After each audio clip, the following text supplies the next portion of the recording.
You are listening to the Fly the W670 podcast. It's season 2. It's episode 52, Cubs All-Star Week. Don't forget to listen, download, review, and most importantly, subscribe to our podcast. Follow us on the socials. Fly the W670 on Twitter and Instagram. Fly the W on Facebook. Email us at flythew670@gmail.com. And when you reach out, don't forget to reach Crawly. It's his birthday today, so a couple birthday message to Crawly would be appreciated. Crawly, happy birthday and happy end of the All-Star festivities. Yeah, you know, I feel good because the Cubs cannot lose on my birthday and break my heart. So it's all good. Very good. Very good. All right, let's get right into it. So Monday night we had the home run derby. Tuesday we had the All-Star game. But let's get into the home run derby part. It continues to be the most exciting part of the All-Star game festivities. Yeah, we had our picks and last time out, and I got the winner right, but it was a crazy All-Star game. It was a ton of fun. In the first round, Adlai Rutschman, from Baltimore, catcher, he sits there and he's just pounding the ball out of there.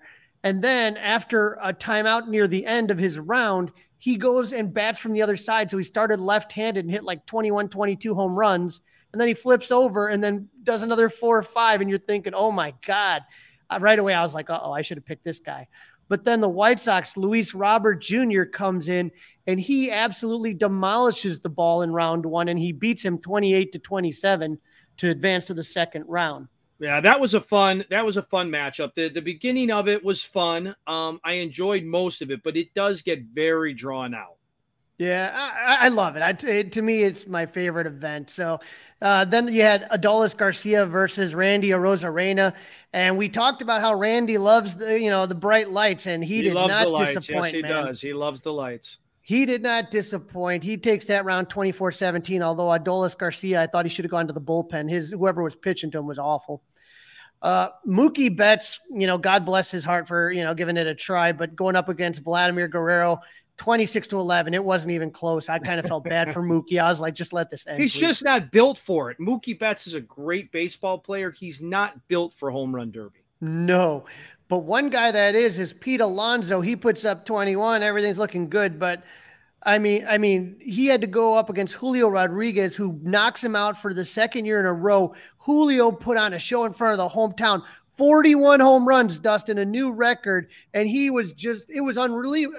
Pete Alonso comes out from under the tunnel. He's lifting weights. He's in the batting cage. He's got to get 41 home runs. That's just not happening. Yeah, it's just a huge, huge number. And he was pretty generous about congratulating him and wishing him well. But, yeah, he definitely put on a definite show for the hometown folk. Now, second round, you had Luis Robert versus Randy Arozarena. I thought for sure the way that Robert it looked like such an easy swing that he has, his home run swing. But Randy Arozarena hits 35 home runs to knock Robert out in a huge upset. And then Vladimir Guerrero Jr. versus Julio Rodriguez. Julio made a mad dash at the end, but Vladimir Guerrero's 21 home runs will hold up. I think Julio just gassed himself out in the first round. Yep, a little too much. He didn't need to go that far, but he didn't know, right? He went first, right. So there's no telling, okay, I can take it easy because I passed him. It is kind of the benefit of going second in this matchup. Right. And then in the finals, Vladimir Guerrero versus Randy Arozarena. Guerrero gets 25, and it looked like it was going to hold, but Arozarena made a late charge, but he just fell short. And just at the end, it was really cool because Vladimir Guerrero goes up them and does Randy's little pose with the crossed arms, man. And it was just so much fun. I love that event so much. Yeah, it's cool. I wonder sometimes, though, it's hard to keep track. They're going so fast, right? They're hitting the ball out at such breakneck speed that sometimes you don't know where they're at in the count. Is it this? Is it that? I almost, and then seeing highlights of the old days, like I was watching Mark McGwire in Boston, right? Sending him over the Green Monster, but it was one at a time because I think back then it was you had to hit until you got 10 outs.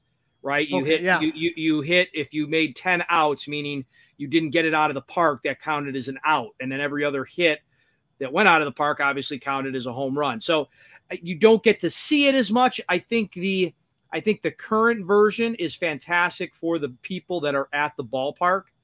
I think it's awesome, but I think for television, it might be better with the 10-out format. I think to me, the problem was the announcers. I thought that, and I know Chris Berman's not the greatest guy in the world. I missed him. It made me miss him. Yes. That's where I was, is I'm like, man, you have to get excited about it. Right. Yeah. You needed some of that. You needed some fun. Yes. Some people found it obnoxious. Listen, people hated Joe Buck until Joe Buck went away, and you realize how great of an announcer Joe Buck is. Yeah, people are always going to dislike controversial people. I mean, all the great announcers they're going to have their detractors. People didn't like Harry Carey. It is what it is, man. But in that kind of event, you need to kind of keep it hyped up, and that's what Berman could do, is he could get your excitement built. And I thought that the guys that were announcing it to me were a little dull.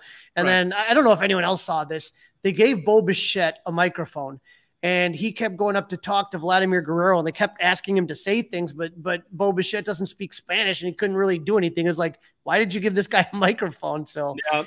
I thought the announcers just left a lot to be desired. Yep, nothing's perfect, but let's get into the actual game itself. So we'll fast forward to Tuesday night, National League taking on the American League, and we've only got one local guy in the game because we had the White Sox player get hurt, at least felt a little pop during Home Run Derby. So no White Sox in this game. Yeah. So, Luis Roberts out. We talked about Marcus Stroman not going to the game, and we know about Dansby's injury. So, when you looked at the game, the National League won for the first time since 2012, Dustin, over 10 years ago. So they are going to take this one 3-2. The AL got on the board in the bottom of the second when Tampa Bay Ray outfielder Yandy Diaz hit a solo home run. NL answers back in the top of the fourth. Luis Arias continues to hit every ball thrown near him. He hits an RBI single to score JD Martinez to tie it at 1. Bo Bichette hit a sac fly to score Salvador Perez to put the AL back up 2-1. But in the bottom of the 8th, Elias Diaz, journeyman catcher who at age 32 is playing in his first All-Star game, he takes Felix Diaz deep on a 2-run homer to put the NL up 3-2. That would be the final, and Diaz would be named the MVP, the first Rocky player to ever win the award. But Dustin, like we talked about on the last show, the pitching's so good. It usually comes, it's the defense. There were some really great defensive plays in the game. Obviously, in the first inning, Adolis Garcia makes a phenomenal play, and Randy Arozarena makes one, both at the wall. I thought that it was phenomenal. But as far as offense, there's just never really much offense. No, not much offense. That's what kind of stinks, right? There's not a whole lot of offense. It's got an unbelievable streak of going under. There's barely any runs in this game, and so that's a little bit disappointing. But these pitchers, basically everybody's coming out and they're acting like a closer, right? They just lean back, give it all they have, which is cool, I guess. But I'm kind of a guy that likes to see the ball put into action, ball put into play a little bit more than it was. And let me just say, I hated those National League uniforms. They were awful. I mean, a dark blue with some hint of camo with dark black pants. I mean, the players were almost unidentifiable. You couldn't tell who they were. You had to be a hardcore baseball person to know who that was. I get a special hat. I understand that. Sell some caps, okay? So you're a guy who likes to buy stuff from different things. I can get a baseball cap, but you don't need these special jerseys. Looks awful. Who? Come on, Crawly. Seriously, do you know who buys this stuff? There are people that buy it, and there's collectors, and then they get them signed and stuff like that. Here's what I would say is that I am someone that's of the preference. I like the jerseys. I thought the jerseys looked good. Whoever picked out the pants for the National League, navy blue and black, has to be colorblind. That was absolutely the worst. It was a terrible combination. Worst combination. I am one who believes I prefer the jerseys and let the teams wear their team hats. That's what I like. So opposite of what I said, but at least then it's a little easier to identify who the heck is who. Right. And so, especially the pitchers. I really had a hard time with the pitchers. Right. So I think if they had the team hats, that would be my thing. I thought the jerseys looked really cool. I thought, like I said, I don't know who to pick the pants out. They should have been navy and navy. You know what I mean? Right. Right. I think it would have looked a lot cooler. Yeah, just a bad combo overall. Not much of a game until late, right? Right. And the thing that Cub fans were waiting for, Justin Steele comes in the bottom of the fifth. He pitched a scoreless inning. Adolis Garcia let off with the inning with a fly out to right. Austin Hayes lined one to single. That's the only hit he gave up. And then Steele got Josh Jung to ground out softly to third baseman from the Braves. Matt Olson made a great play to throw him out. And then Justin struck out Joanna Haim to end the inning. So it was really a lot of fun seeing Justin enjoying himself and being able to have that all-star experience. And his birthday, right? And his birthday. His son's first birthday. His fiance was out there. His family was out there. So for Justin, just a tremendous honor. And I've had a chance to meet Justin's family, his brother, his son, and his fiance. They're just such great people, man. And I was so happy for them. Yep, very, very cool. I was surprised, though, and it got really kind of underreported. Any surprise? We knew Marcus Stroman wasn't going to be in the game playing. We knew Dansby Swanson wasn't going to be in the game playing. We assumed Marcus Stroman was not going to show up. But Dansby Swanson quietly not out there at all, and I was a little bit surprised. I'm not necessarily ticked, but I am surprised he wasn't there. I'm not. I just, when you're injured, you just take that chance to get healthy. And then, so, I'm not that surprised, but, I just want these guys to get healthy and be ready to play come the second half. All right, let's take a listen to Crawly's interview with WGN Sports' Josh Frydman from a behind-the-scenes look at the All Star Festivities from Monday and Tuesday. And joining me live from the Seattle airport, I'm with WGN's Josh Frydman. Josh, how you doing, buddy? What's up, Crawly? This is becoming like an annual thing, me talking to you on my way back from the All-Star game at the airport. I like it. I like it too, man. And I got to tell you, it was it seemed like it was a great time out there. Seattle seemed like a great host city, like if Chicago would get an All-Star game one of these days, but it looked like you had a blast out there. I did, man. And look, I'd never been to Seattle before, so this is my first time experiencing the city. And it was brilliant between the weather and just the accessibility. The stadiums are right on the water, both baseball stadium, T-Mobile Park, and Lumen Field where the Seahawks play. So really a pristine, like beautiful, atmosphere there. And, as far as the game, you couldn't ask for better weather last night. And I was told, by someone besides San Diego, Seattle has this time of year the best weather in the United States. And it was 75 and sunny, and you saw that in the pictures last night at the game. And totally true. I mean, Chicago's still number one summer city, obviously. I think we can agree on that. But Seattle definitely giving it a run for its money. You hear all about the rain and the cloudiness, and they get that the rest of the year, but this is the time to have an event like this. So really a first-class city that I was glad to experience. When did you get to Seattle? When did you arrive? I got there Sunday late afternoon, so the draft had probably just started. So we weren't covering the draft here. So I got here Sunday evening-ish, around 5, and so I got to explore a little bit Sunday night. And then Monday, Tuesday, just kind of working from the morning onto the evening, which was fun to go to the Home Run Derby. We talked to all the players Monday afternoon at the ball field. So obviously we had 3 Cubs, only one was there, which was disappointing, but obviously with Swanson being injured and Stroman electing not to come, it was the Justin Steele show, so he got all the spotlight for us. And I was also covering Luis Robert Jr., and then I had a few other players as well that we had to cover for our affiliates. So it was a lot of fun. Yeah, and I was going to ask you because, like I said, it looks so much fun. You saw a couple teams like, Atlanta and it was a bunch of others that had like a bunch of guys, teammates together while poor Justin Steele's on his own. It looked like he had a good time though. He did, yeah, and it was his birthday, which if you're talking about like having the perfect experience when it's, your birthday and your son's birthday, Bo, he turned 1.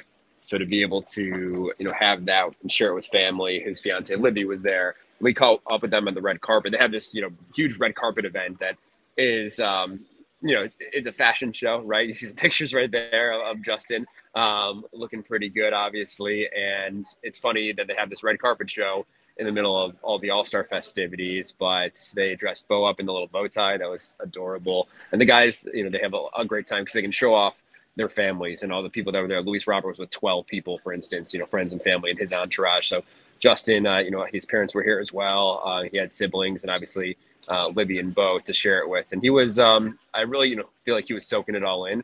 When I've gotten to know Justin a little bit over the years, he's pretty, you know, even keel, laid back. You know, he's got that, you know, rural Georgia kind of feel about him, just like super humble. And he was opening up more than I have really talked to him over the last couple of days, just about getting this experience and how having been through, you know, a lot of adversity. Drafted out of high school in 2014, took him 9 years to get to this point, which, you know, look, he's still just 28 years old, but at the same time, when you feel like you're 18 to start your pro career, getting to this point a decade later feels like a really long journey. At Tommy John in the minors, missed all of 2020 because of the pandemic. So a lot of hurdles to overcome. Made it to the big leagues, obviously, a couple of years ago, then really emerged really the last full calendar year up until last like midsummer until now. I think he's the best pitcher in baseball by a lot of statistics. So really deserving of this. And I think he was really enjoying it. We spoke to him after his appearance last night in the game.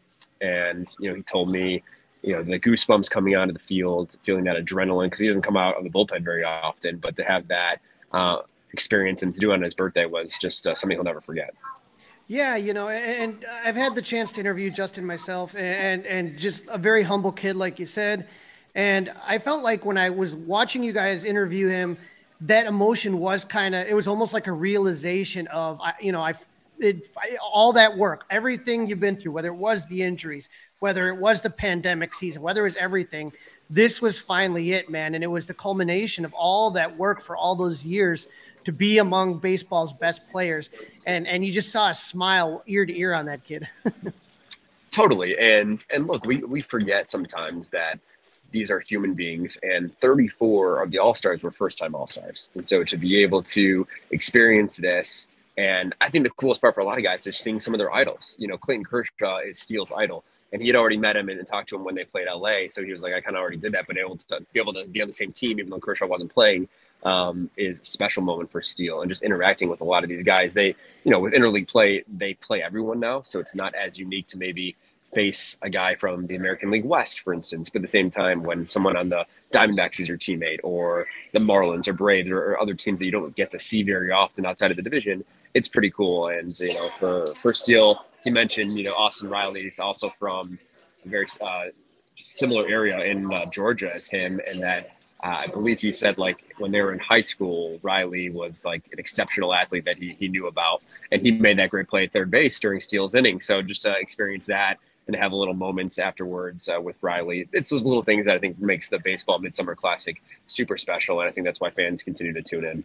Yeah, you know, a small town, Lucedale, Mississippi. I mean, you look at this kid, and it's just funny how far he's come. And I will tell you something. I love that him and Bo, and I love the All-Star. I love the Home Run Derby because all the, you know, players and their families, the kids, they're all sitting there just watching this show.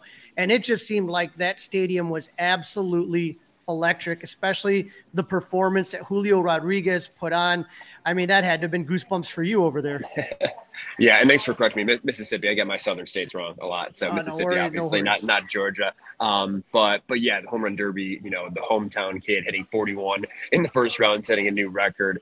That was incredible. And we've seen Julio do this now 2 years in a row, have incredible first rounds, and then ultimately not win the thing. But that's the nature of this this tournament with the you know, knockout round style of the bracket. But that was electric. And then last night at the game, I thought the coolest part was when Shohei came up and the fans started chanting, "Come to Seattle." And Shohei acknowledged that after the game too. He said, "I love Seattle. It's been a great city." So, you know, maybe starting to get the, you know, a little bit of the crumples, tea leaves, if you will, of what's going to happen in his free agency. But he can do that for all 29 other teams, I think, because everyone's going to want Shohei Ohtani. There's probably only going to be really 4 or 5 realistic destinations for him. But yeah, I think those moments definitely stood out. That first inning when the two, you know, catches in the outfield by Rosarena and Garcia, and, you know, the fun that they have together, that was really cool too.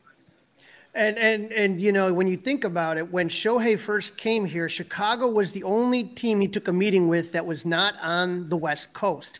So when you take a look at what Shohei wants, obviously there's going to be money involved, but he wants to go for a winner. He spoke during the All-Star break about losing, and losing sucks. And so, you know, Seattle was in the playoffs last year. They got some pretty good young players in there. And then, you know, when you talk a West Coast team, again, it makes travel easier from Japan. So, like you said, looking into the tea leaves, you wonder, you know, if that wasn't just a perfect moment for Seattle, you know? It's possible. Yeah, I can see, you know, look, Seattle, obviously, with Ichiro being here for as long as he was from 2001 on, you know, they have that history with Asian players and being able to show that this is a city that can support, you know, great baseball players and teams. I think that's a possibility. Look, you know, me and you would both love the Cubs to get Shohei. I don't think that's going to happen. I would be very surprised if the Ricketts open up a blank check, and it's probably going to be close to $500 million. And you know, if it comes down to money, I think Steve Cohen's going to offer the most. I would be surprised if that's not the case. But does Shohei want to play in New York? Does he want to stay in LA? Does he want to play I think the Dodgers are, to me, the front runner. Does he want to go and stay in the West Coast and go up to Seattle? Or would he be happy in the Midwest and play with, you know, one of his buddies in, say, a Suzuki? I think that we don't ultimately know that, but I don't think, unfortunately, that the Cubs are going to be right now an option for him. But I could totally be wrong. Maybe they'll make a run in the second half and convince him that they're ready to compete next year. Now, I know that you missed the Futures game was on Saturday. Did you have a chance to see Pete Crow Armstrong or talk to him at all? No, because we got here Sunday. But, you know, when we talked last year, I think I remember, you know, speaking to you about my experience with Pete Crow Armstrong, because I went to South Bend at the time. He was there playing for the Cubs and got to talk to him. He's a confident dude for sure. You know, he knows his skill set, but, you know, growing up in a family of actors and kind of being in, you know, almost like getting media training in a way, he knows what it's like, even though he is still super young. The defensive plays and just the ability to run the bases. You're seeing some of the triples he's legged up this year, the highlight reels.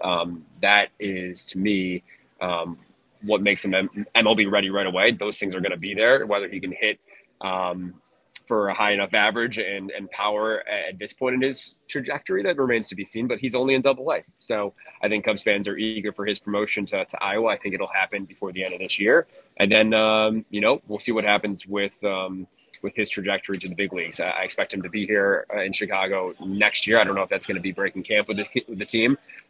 Certainly if they let Cody Bellinger go or they trade him at the deadline, center field's open. And that was kind of the idea, I think, behind giving Bellinger a one-year flyer deal, not locking that position down, because they know what they have in PCA. He's going to be the future of that position for sure.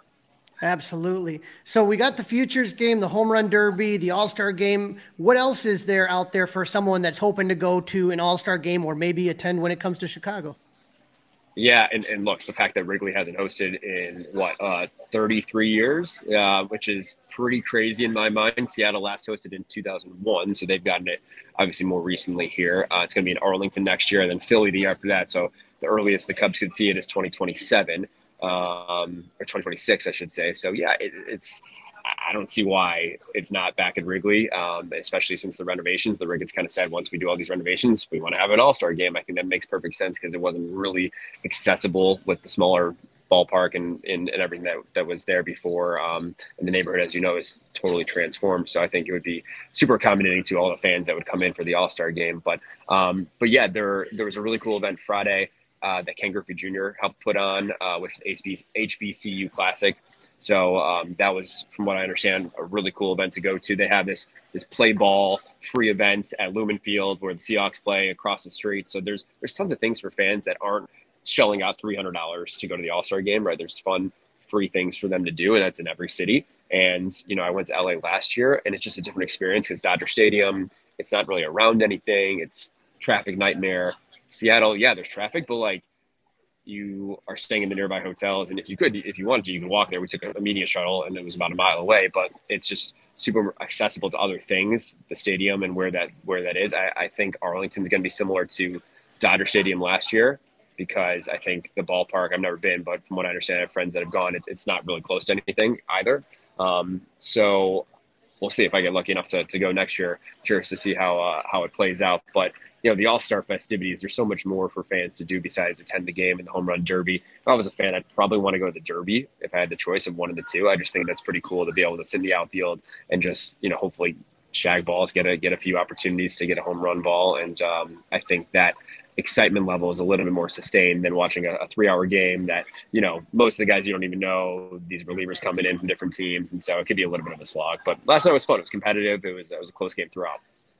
All right. If you have one memory that you're walking away with from the 2023 All-Star game, what's the thing you think is going to resonate or stick with you the most? Eating grasshoppers. So I don't know if you knew that, but Seattle, they have grasshoppers as one of the concession items. And I remember years ago, like maybe 2019 before the pandemic, it was a big thing because they put it on the menu and people were trying it. And I was like, if I ever get to Seattle, I got to try it. And I had heard they were not there anymore. And I was upset. And I'm walking by one of the concessions near the press box and they offer grasshoppers. I'm like, I got to do it. So it's this little container and I've described them as like a salty, crunchy, almost like a sunflower seed. You would never know it's a bug unless they told you, honestly. Like, it's not like the head is really sticking out. They're I don't know exactly how they are made once they have the grasshopper or like what the process is. I'm sure it's fried up and it's, not as healthy as is eating like something from nature, like an insect, but it was good. And I grossed a few people out because I tried to get them to eat it and they were not happy. But I enjoyed it. And it was definitely one of the highlights is trying that for sure. Well, Josh, appreciate you coming on. Would you tell our listeners where they can follow you on social media and where they can see your work? Yeah, absolutely, buddy. Thanks again for the invite. Social media, Twitter is Josh_Frydman. It's right there on the handle. No check mark anymore because I think, it's what happens with Twitter. I'm on Threads, though, I guess, too. Even though I haven't really fully adapted it. But you can watch us on WGN each night. We got GN Sports, 10:30 p.m. on Monday through Sunday, every day of the week. I'm on Wednesday, Thursday, Friday, Saturday. So a good amount of time to share, baseball, football. It's coming up with training camp, all the Northwestern stuff breaking. So we're on top of it all with our sports team. So really appreciate you having us on. Absolutely, Josh. You take care and have a safe flight home, buddy. All right, Crawly. Appreciate it, bud. You are listening to the Fly the W670 podcast. It's season 2. It's episode 52, Cubs All-Star Week. Don't forget to listen, download, review, and subscribe to the Fly the W podcast. In this segment, Crawly interviews Bryan Smith of Bleacher Nation to break down a complete list of the Cubs 2023 MLB draft. Joining me now on the Fly the W podcast, not only has it been All-Star Weekend, but we had the MLB draft, and who better to talk about the Cubs picks than Bryan Smith. You can find him on Twitter at Cubs Prospects, and you can read his work at Bleacher Nation. Bryan, had to have been an exciting weekend for you, actually. Yeah, it's one of those fun times where they're just going to add things. So, there's sort of nothing. There's really nothing negative. I know it's easy to critique draft picks and stuff like that, but we certainly don't know as much as the Cubs scouts, and we know that the Cubs walked away from these 3 days thinking their farm system's better. So that's exciting. So we're down. We have 20 rounds of the draft, correct? Yes. And when you do this, it was kind of interesting because the Cubs lost a pick, but they gained a pick. Explain to our listeners what I'm talking about here. Sure. So when the Cubs signed Dansby Swanson, what ends up happening for that is they lose their second round pick as a result of that. He was offered a qualifying offer by the Braves as, just a procedural move, basically. And then when he signed with the Cubs, that cost them their second round pick. On the other hand, Wilson Contreras was offered a qualifying offer by the Cubs. When he signed with the Cardinals, the Cubs get a pick at the end of the second round. And the reason that happens is because they're a big market team. Small market teams get their pick at the end of the first round. Cubs get it after the second. So essentially going from Wilson Contreras to Dansby Swanson cost the Cubs about 20 slots in the second round. So, a relatively minor drop in the grand scheme of things. A relatively minor drop, but I still hope Theo does something to fix that ridiculousness of the Cardinals being that's just silly here. But when we take a look at the draft, and I'm just going to put the whole board up at first here, it seemed to me that when you look at everything that they took, it seemed like they went really heavy with college as opposed to high school players this year. Wouldn't you agree? Yeah, and it doesn't look like the drafts that they've had the last couple of years with Dan Kantrovitz at the helm as scouting director for the Cubs. I think they drafted a lot more for upside, like raw upside the last couple of years. This is more of a draft that it kind of looked like for the Cubs in the mid 2010s. getting some college players. Yeah, there's plenty of upside in that list, and we'll kind of go through some of those names, I think. But I think when they looked at this class, they really liked the college side of it better, and I think it appeals to them because they have a much sort of safer projection on some of the guys they got. Right. And they seem to go heavy pitching again, which again, you never can have too many pitchers, right? Yeah, I mean, certainly not as extreme as last year when they went 17 pitchers and, willing to draft a bunch of players that they knew weren't even going to play this year, which was a unique strategy. At least this year, I think they looked at the lower levels of the farm system and they started to see that it's getting a little thin on the hitting side. So those first 8 rounds, they really were kind of hitter heavy. But yeah, when they get to day 3, I think they really trust their R&D team to identify pitchers. And so that's sort of that's the place I think they feel the most safe and the most able to find inefficiencies in the market. And I saw some people upset because, of course they're always going to be upset, but you take a look at the Cubs when you're looking at you got 1, 2, 3 shortstops like in the first 2 rounds. But I mean, they're always your best athletes, right? It doesn't mean they're going to necessarily end up at shortstop. Yeah. I mean, Chris Bryant played shortstop for his high school team. Essentially what you're going to do at those levels is you're going to put your best athlete at shortstop. So when you see the Cubs get shortstops, whether it's through the draft or through international free agency, where it seems like the Cubs always will spend the most money on shortstops, it's not where they're going to end up. It just means that they got an athlete. And, in the case of those 3 players we're talking about, they got 3 athletes. I thought, Brian, we'd go through the first 5 picks because those are the ones that everybody really gets excited about. And then, I just kind of want your opinion on who you think maybe some really good value picks that the Cub had. So number 1. Yeah. We got from Maryland, Matt Shaw, shortstop with the 13th pick. What can you tell us about Matt Shaw? Yeah, I mean, I think Matt Shaw is kind of a throwback to how the Cubs drafted when they drafted, the Bryant Schwarber happy years. I mean, what they did is they identified a guy that hits all the time. I mean, he was the MVP of the Cape Cod League last year. He was the Big Ten Player of the Year. Just a guy that all he does is hit the baseball. And on top of it, pretty good athlete, probably not a shortstop. I think he'll move off shortstop almost immediately and try a little second base, try a little third base. But really, really strong kid and a really nice swing, knows what he's doing at the plate, does not panic. And he's a really good addition to the system and somebody I think that could move pretty fast. Now, was there any issue I heard with his arm maybe not being super strong or? Yeah, it's definitely not strong. It's his lightest tool. I think there's some people that say that third base, that's going to push him off shortstop and that it makes third base not even possible. The Cubs organization is kind of a funny one to look at that because, Dansby Swanson's weakest tool is the strength of his throwing arm. Nico Horner, drafted, had a weak throwing arm. That's gotten stronger since he was in the Cubs system. And I mean, hell, the Cubs played Nick Madrigal at third base. So I'm not going to write off the possibility that Matt Shaw, who's a good athlete that moves well laterally, can just figure it out at third base. I think it's certainly possible, especially when, he gets in a pro strength and conditioning program and works on that arm strength. Yeah, like you said, if you could get Nick Madrigal to play third, you can get anyone to play third. Yeah. Jackson Wiggins, right-handed pitcher from Arkansas, Razorback. So I think, doesn't Justin Steele, he's a big, is he Arkansas? No, he's I think at Alabama. Yep. But 2C, pick 68. What can you tell us about this young pitcher? Yeah, I mean, the Cubs have looked at this particular program really hard the last couple of years. I think they've drafted 4 players from Arkansas in the last 2 or 3 years. So it's a program they really like. It's a program that area scout Ty Nichols knows really well. And Jackson Wiggins had Tommy John at the beginning of this year. So he's going to miss this entire year, probably a delayed start to next season.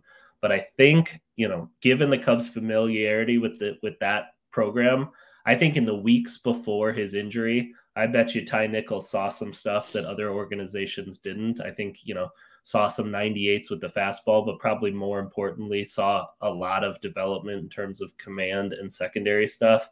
And I think the Cubs think that they got a really undervalued player that was destined to be a first-round pick if he'd stayed healthy.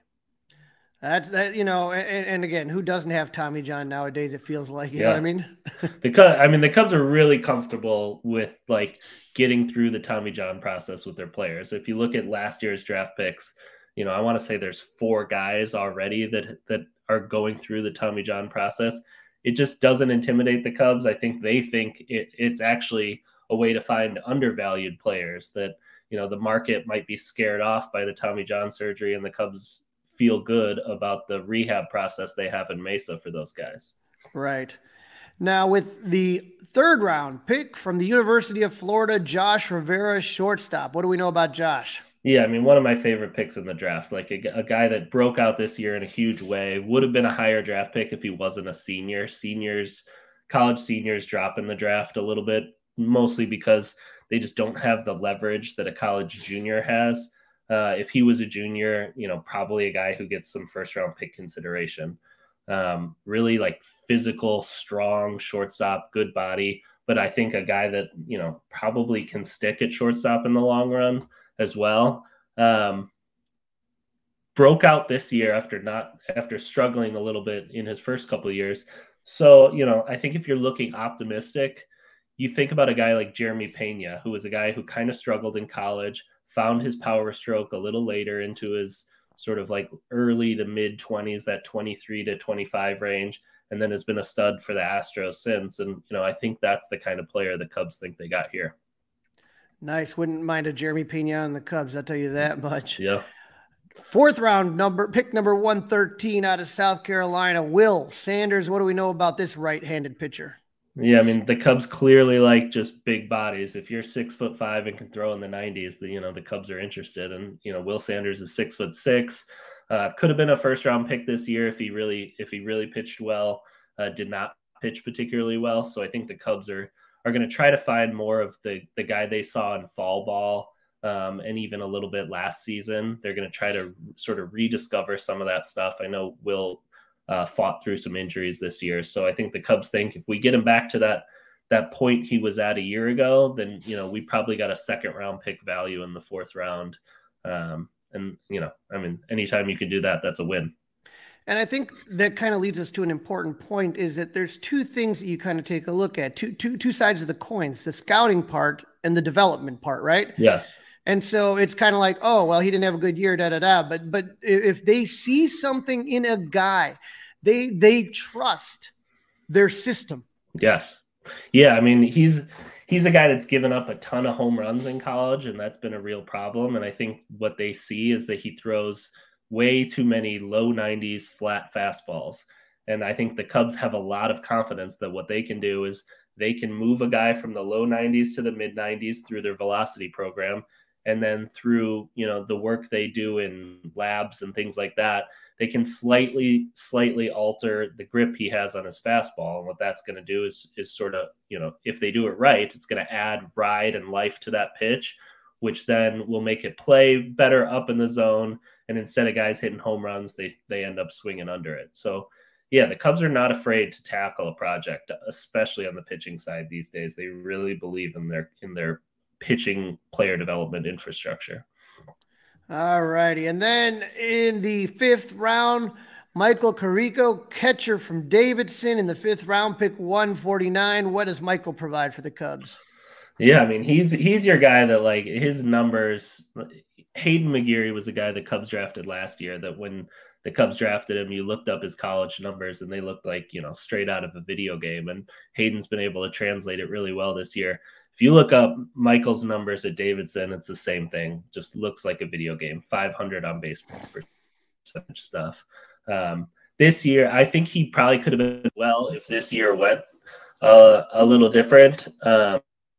Breaking his wrist, and so he didn't get much time to show scouts his catching. But everybody knows that he can hit. And if you read Dan Kantrovitz's quotes after the draft, I think the Cubs, through previous years, do have confidence that he could stick at catcher. So, you know, it could. I think it's one of the best picks in the draft they have.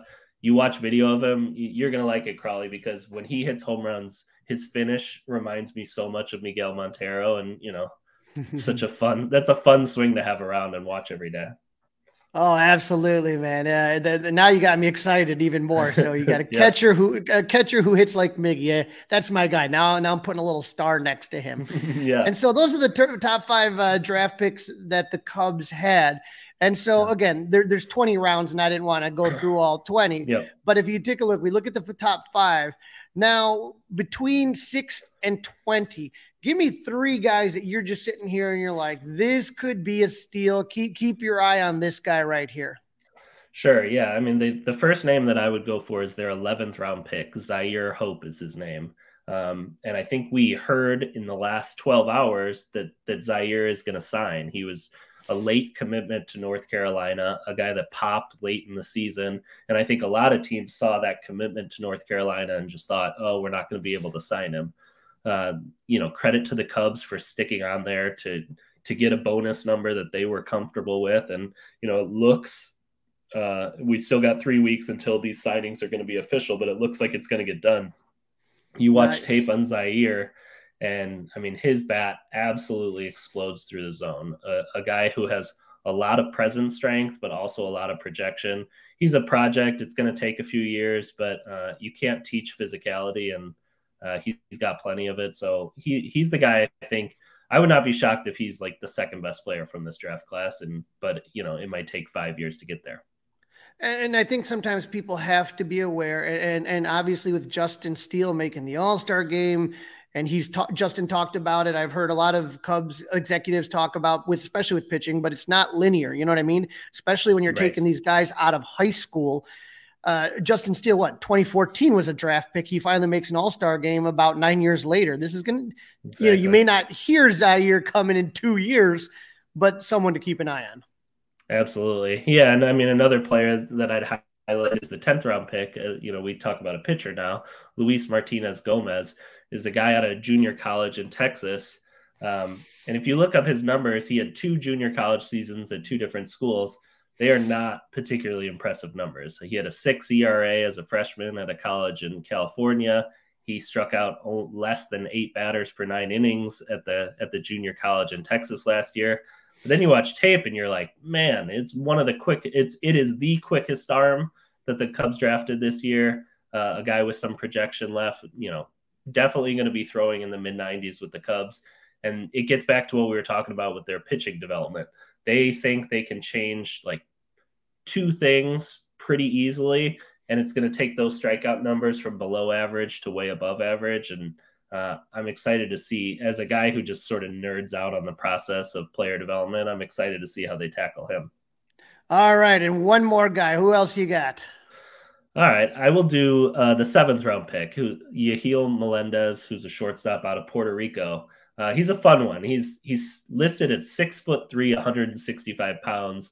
You know, you almost don't even believe it's 165. He looks like he's more like 150 pounds right now. So what's going to happen with him is like he's going to live in Arizona for pretty much the next 2 years. Cubs are going to put him on a program to add weight, to, you know, both like eat as many calories a day as you possibly can, and then work out in the strength room as much as you can as well. And, you know, we get to like the what are we talking about? I guess we get to the 2025 season, and that's when the Cubs will just start working on baseball skills again. Like, I mean, it really is going to be, I think, that extreme where it's going to be just strength and conditioning. And then like we could wake up in 2025 and the Cubs could have this kid who's 6'4" and 185 pounds, but, you know, super twitchy, who could still play up the middle. And then they'd start teaching him power. So that's a fun project that, you know, the likelihood is it doesn't go anywhere, but every once in a while those guys hit, and those are the really fun ones. And I think people need to understand is that the Cubs more and more, you know, one of the first organization really starting to use their head on this, but they're keeping guys around in Arizona to make sure that they're getting the right nutrition, to make sure that they are working out and have the best facilities to work out in. I think Justin Steele was just there this last spring. Guys are sticking around. and they're working there with under the eyes of the coaches, under the eyes of the trainers, under the eyes of the nutritionists. And I feel like we're just starting to scratch the surface on the dividends that's going to pay.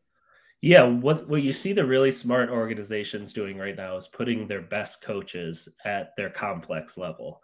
And the reason you do that is kind of twofold. One, that's the place where you're going to have the prospects that are the most raw, that you can teach skills to, that like they're so early. It's like, you're avoiding the old dog new trick situation that you get in maybe AA. So you're just sort of molding clay at that point. The other thing that happens is that's where all the guys who are injured go for rehab. So those coaches now can affect two different sets of players. They can tackle the lowest level guys, and then they can help the guys that are working back from injury. So it's a place, I think, where if you're a really smart organization, you put your best coaches. And Tony Kugel was moved to Arizona this year, one of the Cubs' best pitching coaches the last few years. He's running the program there, and I think the Cubs really value Tony a lot. Well, you gave us a lot to think about, a lot to get excited about, and so now it's just a matter of a waiting game and hoping that these guys develop. Bryan, tell our listeners where they can find you on Twitter, where they can read your work. Sure, yeah, I'm on Twitter at Cub Prospects, CUB Prospects, and my work is at Bleacher Nation. Wrote up all these guys in a lot more detail the last couple days, and I think what I want to mention is that Bleacher Nation, it's a big month for them. Every July, Brett Taylor raises a bunch of money for the Make-A-Wish Foundation through the BN Blogathon. So I'd love for people to take a look at what Brett's doing. And one thing I'm going to try to do in the next week or so is rank the top 50 Cubs prospects and send it to anyone who's interested that ends up donating to the Blogathon. So if you're one of those people, hit me up with a message on Twitter, and I'll get you my revised list. I always like to try to figure out a good time where Brett is still coherent, but not too punchy to get him on the show during the Blogathon. So hopefully doing that again this year. Totally. Well, Bryan, appreciate you jumping on. Appreciate your words of wisdom, and we'll be talking to you soon, bud. All right. Appreciate you. This is season 2, episode 52 of The Fly, the W670 podcast, Cubs All-Star Week, also Crawly's birthday. Crawly, let's take a look at the first half of our Cubs season and preview the upcoming series at Wrigley. They're going to be at Wrigley for quite a while, Crawly, and the first group of games they're going to play is against the Red Sox. Yeah, I'm going to be there Friday night, a rare Friday night game. So. How what is one or two of those a season now? Yeah, one or two. There's not a lot of them, so I'm excited. Red Sox, my brother's in town from Colorado, so we're going to be out in the bleachers, so it should be a blast. Absolutely. Looking forward to seeing that game under the lights. Yeah, when you look at the season, we had a lot of high. I think I said 82, 83 wins was what I was looking at, right around there. Yeah, and it's been a tough start so far. It's just been really up and down. So if you look at the month of April, the Cubs got onto a really good roll. They beat the Rangers, Seattle, and then we all got excited. They beat the Dodgers in LA, and then they swept Oakland, and things were looking pretty good. They lost to the Dodgers when they came back home. But then they beat the Padres. But then they went on a road trip to end April, and that was when things kind of started to go south. So, when you look at March and April, the Cubs were 14-13, so close to 500 on that. And that, that's because at the end things started to fall apart. But May was awful. They went 10-18 in May, and just really, remember we ended up getting 10 games under 500. At one point, yep. Mm-hmm. Yeah, they ended the month of April bad against the Marlins. Then they had that awful series against the Nationals, who we know are a bad team, and then they lost. Then they came back. They were able to beat the Marlins at Wrigley, but then they lost the series against Cardinals. That was Wilson's return. Then against the Twins, they got swept in the Astros. They lost Bellinger. They lost to the Phillies at Philadelphia. Came back and they beat the Mets, but then they got swept by Cincinnati. That's when Cincinnati gets hot. And then they actually took 2 or 3 from the Rays. So it's just kind of this Jekyll and Hyde team that we've kind of been looking at this entire season. And so when you look, like I said, 10-18 in the month of May, not great. And then June, once again, up and down. They finished June 16-11. So that's when the Cubs came really close. If you remember, when we were getting by the London series, they were close to getting back to 500 after being 10 games back. But then another one of those slumps end up happening, and it ends June in a negative way. They split with San Diego, a 4-game. They were swept by the Angels, which was brutal. They took the Giants series. Then they swept the Pittsburgh, then beat the Orioles in a series, and then swept Pittsburgh again. And they were heading to London, and we were on a high. But they split in London. That was the famous play when Mancini made the error. And then they got swept by the Phillies, lost to the Guardians to end the month of June. And then they split with the Brewers and won the series with the Yankees. And that's where we are in the first half. You know, obviously, when you talk about all-stars, and you've seen Marcus Stroman and Justin Steele do an absolute phenomenal job. You've kind of seen split seasons with Drew Smyly. The first half looked really good. Second half of the first half, not so good. And then you had struggles from Jameson Taillon and the 5th spot. Hayden Wisniewski just really didn't have it. He's working on some things in AAA, but at the same time, you had Kyle Hendricks come back, and once he started calling his own games, I think he really looked really good, and this looked like a different team. But the issue, Dustin, that we keep talking about, runners in scoring position, and especially when you kind of take a look at the clutch stat, the Cubs just are not really a very clutch team, if you get what I'm saying. They right. just Lack of slug, right? There's power numbers are still down. That was an issue, things that we were worried about as the season started. Pitching's been up and down. Bullpen's been up and down. They've been about a 500 team. And I guess at this point, right, I think that's now the new goal. I think that's what would make me happy, is if they end up about 500. But 500 might win this division, Crawly. So I think the key is over the next, couple of series, and they're staying home basically almost the whole rest of this month. They're not leaving Chicago because they go to the White Sox. This is where we're going to see them make the move or not. Let's take a look. Go ahead. Throw the standings up. Yeah. You got Cincinnati in first place at 50-41. They finished 7-3 in their last 10. Milwaukee in second place, 49-42. We saw the Cubs able to keep up with them, and the Cubs are 42-47, 5 games below 500. You're seeing Pittsburgh start to really slip at 41-49. They're 8.5 back, 3-7 in their last 10. And then you got St. Louis at 38-52. I mean, I know I should never doubt the devil magic of the St. Louis Cardinals, but I just don't see how they have any possibility of getting back into this one. No, they look pretty much dead and buried. And Pittsburgh, for much of the first half, Crawly was sitting up top. They'd had a really bad last 4 weeks or so, and the Cubs were able to take care of them. All right, now we're taking a look at the upcoming schedule for the rest of the month of July, and it starts off like something the Cubs can make a little noise, I think. Right. Boston's a tough team, but hopefully the Cubs can kind of play them at home well. And then you got Washington. You blew it before with them. You need to do something here. St. Louis comes in. They've been struggling, but that's a 4-gamer. And then, like you said, they don't go anywhere. They're in they play the White Sox. Then they go to St. Louis, which isn't far away, for another 4-game series. But August looks a little bit tougher. I don't know what Cincinnati is, but you have Cincinnati, Atlanta, the Mets, Toronto, the White Sox, KC, Detroit, Pittsburgh, Milwaukee. So the first half of August looks a little tough, but the second half looks a little bit easier. So let's kind of see what happens, man. You got to go with that first step, and that's the Boston Red Sox. Yep, let's preview that series, Crawly. It starts off on Friday night. You're going to be there, right? You said Friday night's the game. You're going with your brother. All right, cannot wait. Last season, the Red Sox finished a disappointing record of 78-84, finishing last in the AL East. Then in the offseason, the Red Sox made a flurry of moves, but most of them were on the cheap. Their payroll's $30 million less than in 2022. Wow. Boston fans do not take well to that. Some key additions, and one of the really good ones they made was the left fielder Masataka Yoshida. He's having a really good year. They picked up a couple of former Dodgers, right-handed pitcher, closer Kenley Jansen, and third baseman DH Justin Turner. Former Cub Chris Martin, who also went to the Dodgers when they traded him, but he was on the team last year. Corey Kluber, right-handed pitcher. You have outfielder Adam Duvall. They picked up left-handed pitcher Joely Rodriguez, shortstop Adalberto Mondesi, and left-handed pitcher Richard Bleiser. The big loss, though, for the Red Sox was Xander Bogaerts, which a lot of people were very upset about. JD Martinez is now with the Dodgers. They lost right-handed pitcher Nathan Eovaldi, left-handed pitcher Matt Strahm, left-handed pitcher Rich Hill, a.k.a. Dick Mountain, and then outfielder Tommy Pham.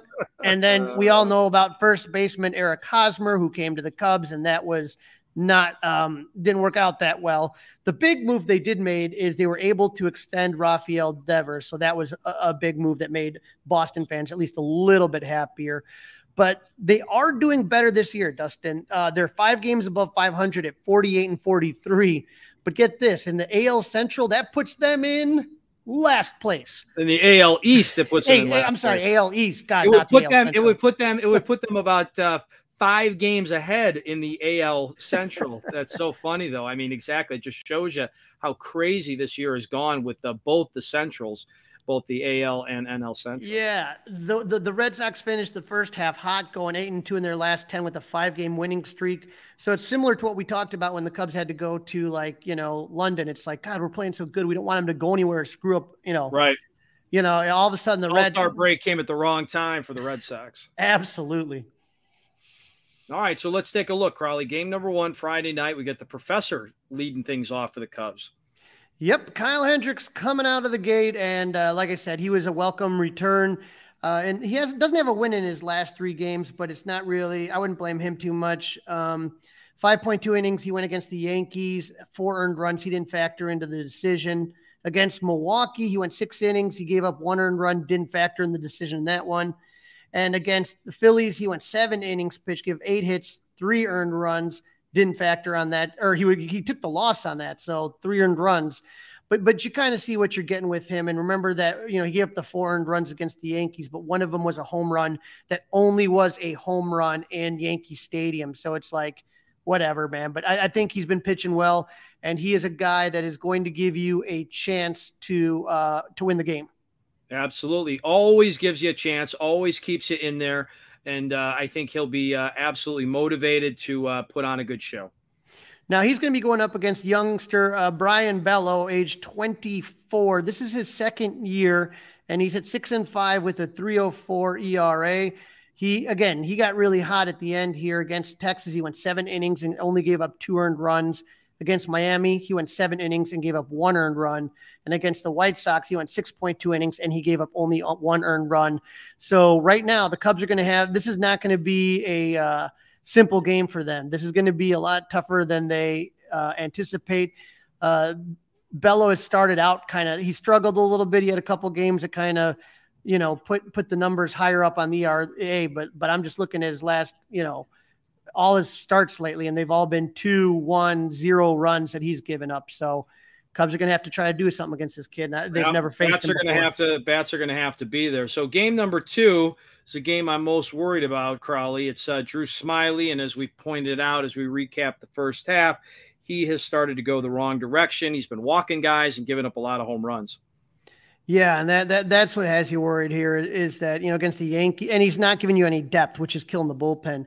Against the Yankees, he went 4 innings pitched and he gave up 4 earned runs, and they took the loss on that one. Against Milwaukee, he didn't factor, but he only went 3.2 innings, so he didn't get out of the 4th, and he gave up 3 earned runs. And then against the Phillies, he didn't get out of the 4th inning. He gave up 7 earned runs. So this is a guy, where Bello is trending in the right direction. Smiley's trending in the wrong direction. So like you said, this is one that has me very nervous. You do worry about the walks and all those things, 4 walks, 3 walks. And then before that, he had 1 walk versus Philly, but then 5 against Pittsburgh. So he's just not finishing guys off. He needs to really kind of get working on this one. Yeah. And who's he taking on in this one? He is taking on James Paxton, 5-1 with a 2.73 ERA. So Cubs definitely have their work cut out for him this series right here. And so when you take a look at Paxton's numbers, he missed a little time. He had a hamstring injury earlier in the year, but he has started 10 games, 5-1 with the 2.73 ERA. And this is why the Red Sox were hot going into the break, is their pitching, man. Against Oakland, 6 innings, and he gave up 2 earned runs. Against Toronto, 7.2 innings, gave up 0 earned runs. And against the White Sox, he only went 4 innings, gave up 1 earned run. But this is a very stingy pitching staff right now. Yep. That's again, like we said in the game number 1, the Cubs bats are better be rested and ready to go to work against the Red Sox. Yeah, and then when you talk about Sunday, just a quick note on Sunday. That is the first day that that Dansby Swanson is eligible to come off the IL. So he was on the 10-day IL. They retroed it to the Milwaukee game, so he can come back Sunday. So that's kind of just something that Cub fans should keep their eye on. Another thing Cub fans should keep their eye on is Marcus Stroman, who struggled going into the break, which kind of factored into his decision to not go to the All-Star game. Against Milwaukee, he went 5 innings, gave up 4 earned runs. Against Cleveland, 5.2 innings, he gave up 5 runs. And against St. Louis, he only went 3.1. That was the blister, and gave up 3 runs. So hopefully Marcus kind of got what he needed, got the rest that he needed, and is able to come out of the gate strong like he pretty much pitched the entire season. Yep, fingers crossed that he got the time off that he deserved, and that the finger is going in the right direction, and I'm sure he's gotten his mind right. Who is he facing off against? He's facing off against Cutter Crawford, which I like that name for a pitcher, Cutter. And so Cutter Crawford, he doesn't go really deep into games. Against Texas, 4 innings. He gave up 3 earned runs. Against Toronto, 5.2 innings and gave up 2 earned runs. And against the White Sox, he went 6 innings and gave up 4 earned runs. So he's a guy that, you can elevate that pitch count early, be selective against this guy. Don't be swinging wild. And like I said, he doesn't really last very long into games. All right, so fingers crossed it all works out then, right? That looks like a winnable game. Let's get into the hot and not. A little hard to tell, but hot and not since we last saw them play. Yeah, so hopefully everybody comes out hot. Like Cody Bellinger was in a really good place. He was 7 for his last 14, 2 home runs and 4 RBIs. He was slashing 500, 563, and 1,000. Seiya Suzuki was 4 for his last 14 with a home run and 2 RBIs. He was slashing 286, 313, and 500 for the Cubs. As far as the knots are concerned, Ian Happ was struggling when we kind of were leaving. He was 1 for his last 14. He was .071, 278, .071. So no home runs, no RBIs. So that was a really bad ending for Ian Happ. And then Christopher Morel, how he goes in his slumps, 1 for 13, slashing .077, .250, .164. Well, I think they've got to get Christopher Morel a spot to settle in at, and hopefully that's going to be third base for the majority of the time when it makes sense. We'll see what happens. It's, we don't know about Magical and that hamstring. He was looking really good when he was healthy. So you don't know how much longer they're going to have patience with Patrick Wisdom. I don't know about them kind of. You got to keep Talkman in the lineup when it makes sense, right? I mean, it's right. Tough to juggle right now. I'm thinking about the right position for him. And I mean, I guess you could go at third base, but people are going to have to understand you're going to lose games because of that. And you're going to have errors that are going to cause pitchers issues. So we'll see. All right. So let's get the Red Sox hot and not for them. Hot is Jarren Duran is hot for them right now. If you look at Jarren Duran, he had 6 hits in his last 11 at bats with a home run and 4 RBIs. So that puts him slashing 545, 545, 1.091. Another guy that you could take a look at, Justin Turner, DH, and 6 for his last 14 with 3 RBIs. He always seems to hit the Cubs really well. Slashes 429, 529, 500 in his last 7 games. Yep, the big red guy for the now the Red Sox. He ties right in. All right, they're not. Who's not going to do well against the Cubs? Well, we hope Rafael Devers doesn't do well against the Cubs. He's 3 for his last 14, but he does have 4 RBIs, so he's slashing 241, 353, 357. They've also had their struggles with shortstop. Enrique Hernandez is their everyday shortstop. He's 2 for his last 14 with 0 home runs, 2 RBIs. He's slashing 143, 200, and 143 in his last 7 days. Very, very good. That's good in a good way. And, their bad is good for us. That's what I'm hoping. Right. And so, let's get ready to rumble. Let's get ready to start this weekend, All right, prediction time, Crawly. I'll go first this time. I'll make the birthday boy sit there and sweat it out a little bit. I'm going to go 2 out of 3. I'm going to say they're going to win on Friday and Sunday. They'll lose that middle game, but it'll be close. I'm going to keep it positive on my birthday. I'm going to agree with you. I'm going to say Hendricks and Stroman are going to take it. And hopefully, if they can take 2 out of 3, just how important that would be to just kind of start and then have some easier teams after that and get on a roll and show Jed and Carter that this is a team that can compete. Yep, it's time to show it, or it's time to see guys head out of town. That's a wrap. Don't forget to listen, download, review, and subscribe to the Fly the W podcast. Follow us on the socials, Facebook and Instagram. You can email us at flythew670gmail.com. Don't forget to wish Crawly a happy birthday. And you can watch us on YouTube by subscribing to the 670 The Score YouTube channel. Crawly, enjoy your day. Make sure you have plenty of cake and some ice cream. And let's get a couple of W's before we get back together. Absolutely. You remember last year, the second half, the Cubs went on a run. They can do it again. Go Cubs! Hey guys, it's Crawly. Thanks for watching. If you enjoyed this video, please don't forget to give it a thumbs up and subscribe to our channel for more content like this. If you want to see more of our videos, be sure to check out our playlist and let us know what you think in the comments below. Also, don't forget to follow us on social media to stay up to date with our latest episodes. Links are in the description. Thanks again for watching, and we'll see you in the next video. Go Cubs!